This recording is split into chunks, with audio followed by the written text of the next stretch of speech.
In this video, I'm going to show you how to do a proper push-up. If you're wondering about proper push-up form, then this video is going to go through all the key points that you need to know before you do your first push-up. If you watch through to the end of the video, you're going to understand what to do with your head and neck, your shoulders, your arms, your abs, and your legs. So if you're ready, let's get ready to think right, move right, and feel right. Recently, I put out a video that talked about what to do if you can't do a single push-up, and a few viewers like Mark Fisher and Wisconsin Wanderer were wondering, how do you even do a proper push-up? So this video is going to answer that question. I'm going to go through some key points so you understand how to do a proper push-up without messing yourself up. And before we dive too deep, I'm curious to know why you want to be able to do a push-up. What's the reason? Are you trying to impress somebody? Are you trying to impress yourself? Are you trying to impress your wife, your husband? Drop me a comment down below. So let's jump right into it. When we get into a push-up position, we want to have our shoulders right above our hands and wrists. So not super far forward where the shoulder goes in front of the fingertips or beyond, and not super far back where we have this bigger obtuse angle here between the hand and the arm bone. We want to actually be here. It's going to be a little bit less than 90 degrees when you look at the angle between your hand and your forearm. The angle you can achieve is going to really depend on your wrist mobility. So if you have poor wrist mobility, it's going to affect whether or not you can do a push-up. For your head and neck position, you don't want to be drooping your head down like this. You don't want to be looking up like this unintentionally, which I'll get to later. You want to pick a spot on the floor that helps you keep your head and neck in line with the rest of your spine.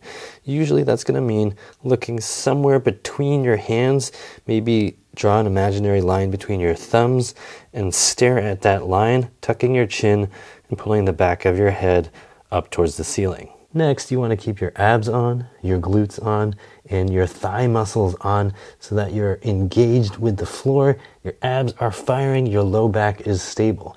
What you don't want to do is this.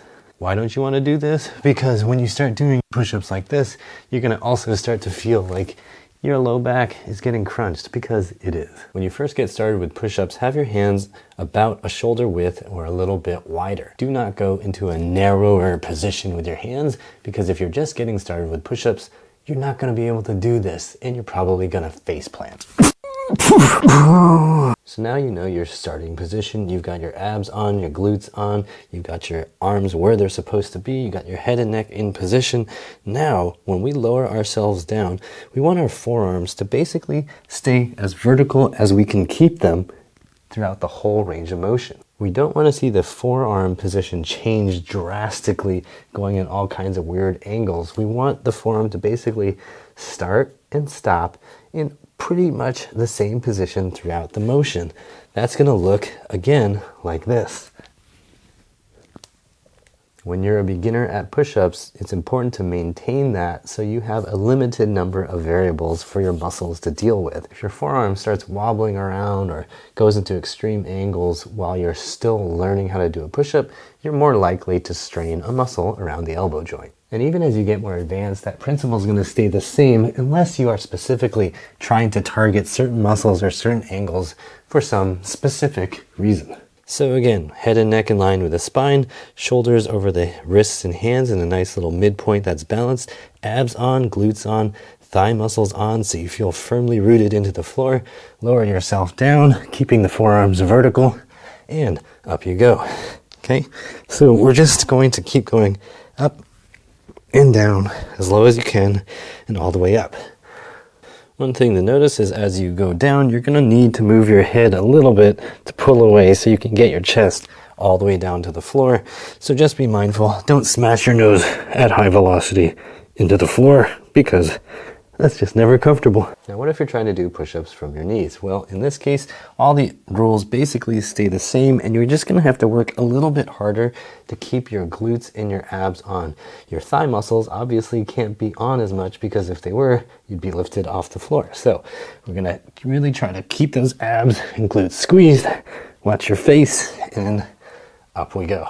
I want to give a quick shout out to some Patreon patrons. A big thank you goes out to Mona, Karen, Dina, Edward, and Catherine. Thanks so much for becoming supporters of the Upright Health channel. If you'd like to support me too, use the join button or the thanks button or the PayPal link or Patreon links that you'll find down in the description box. Now let's get back to your push-ups. Now, earlier in the video, I hinted about some nuance about head and neck position and elbow forearm position, and there's also some things you can mess around with lower back position. All the tips I've given you for proper push-up form are for proper push-up form. Now, if you're trying to train your body to be able to handle some improper and incorrect positions, then it is important to go into those positions. In fact, going into non-standard sort of incorrect position is actually a good idea once you know how to control your body and once you fully understand what you're doing. This can help your body get stronger in different angles, which is going to help it get more resilient should you need it to be able to handle some sort of awkward position. Life doesn't always happen in a straight line, so sometimes it's a good idea to have options so that you have volition at every position.